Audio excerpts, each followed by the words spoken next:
اب ہم اسلامی اخلاقیات کے دوسرے مرتبے کا مطالعہ کریں گے جو کہ اسلام ہے۔ ایمان کی یہ بنیادیں جن کا میں نے ابھی آپ سے ذکر کیا ہے، جب مکمل اور گہری ہو جاتی ہیں تب ان پر اسلام کی منزل شروع ہوتی ہے۔ اسلام دراصل ایمان کے عملی ظہور کا دوسرا نام ہے۔ ایمان اور اسلام کا باہمی تعلق ویسا ہی ہے جیسا بیج اور درخت کا تعلق ہوتا ہے۔ وہی درخت کی شکل میں ظاہر ہوتا ہے،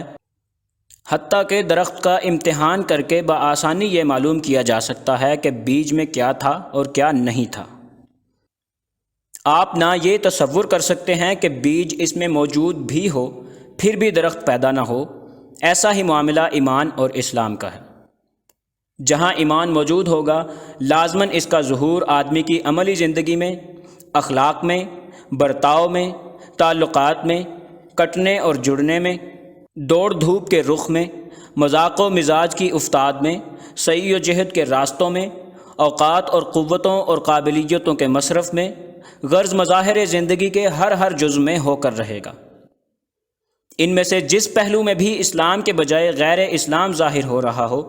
یقین کر لیجئے کہ اس پہلو میں ایمان موجود نہیں ہے،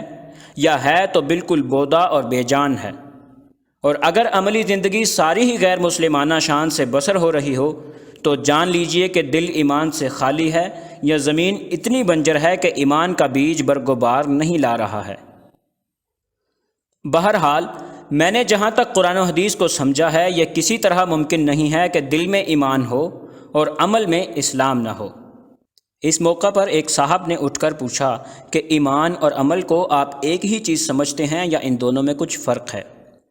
اس کے جواب میں مولانا مودودی نے کیا کہا، آئیے دیکھتے ہیں۔ آپ تھوڑی دیر کے لیے اپنے ذہن سے ان بحثوں کو نکال دیں جو فقہاء اور متکلمین نے اس مسئلے میں کی ہیں، اور قرآن سے اس معاملے کو سمجھنے کی کوشش کریں۔ قرآن سے صاف معلوم ہوتا ہے کہ اعتقادی ایمان اور عملی اسلام لازم و ملزوم ہیں۔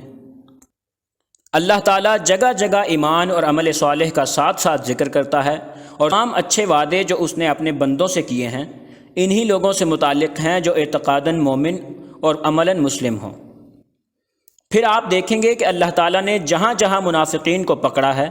وہاں ان کے عمل ہی کی خرابیوں سے ان کے ایمان کے نقص پر دلیل قائم کی ہے، اور عملی اسلام ہی کو حقیقی ایمان کی علامت ٹھہرایا ہے۔ اس میں کوئی شک نہیں کہ قانونی لحاظ سے کسی شخص کو کافر ٹھہرانے اور امت سے اس کا رشتہ کاٹ دینے کا معاملہ دوسرا ہے، اور اس میں انتہائی احتیاط ملحوظ رکھنی چاہیے۔ مگر میں یہاں اس ایمان و اسلام کا ذکر نہیں کر رہا ہوں جس پر دنیا میں فقہی احکام مرتب ہوتے ہیں، بلکہ یہاں ذکر اس ایمان و اسلام کا ہے جو خدا کے ہاں معتبر ہے اور جس پر اخروی نتائج مرتب ہونے والے ہیں۔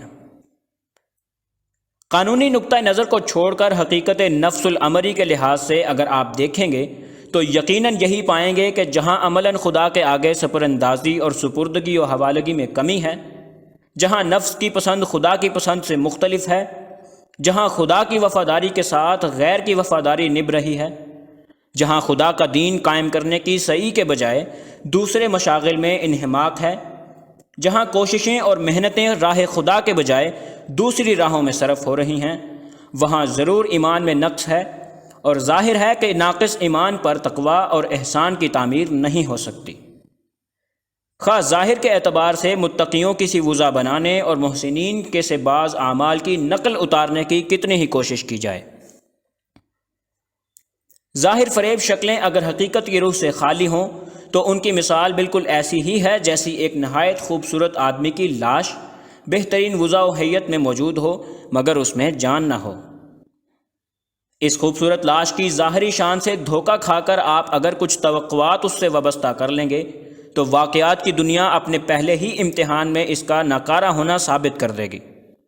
اور تجربے سے آپ کو خود ہی معلوم ہو جائے گا کہ ایک بدصورت مگر زندہ انسان ایک خوبصورت مگر بے روح لاش سے بہرحال زیادہ کارگر ثابت ہوتا ہے۔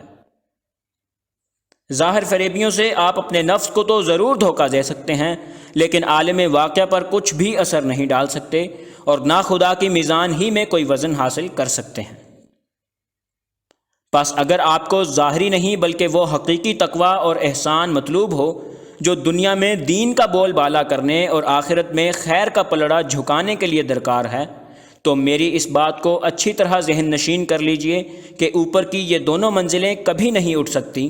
جب تک کہ ایمان کی بنیاد مضبوط نہ ہو جائے، اور اس کی مضبوطی کا ثبوت عملی اسلام یعنی بالفعل اطاعت و فرما برداری سے نہ مل جائے۔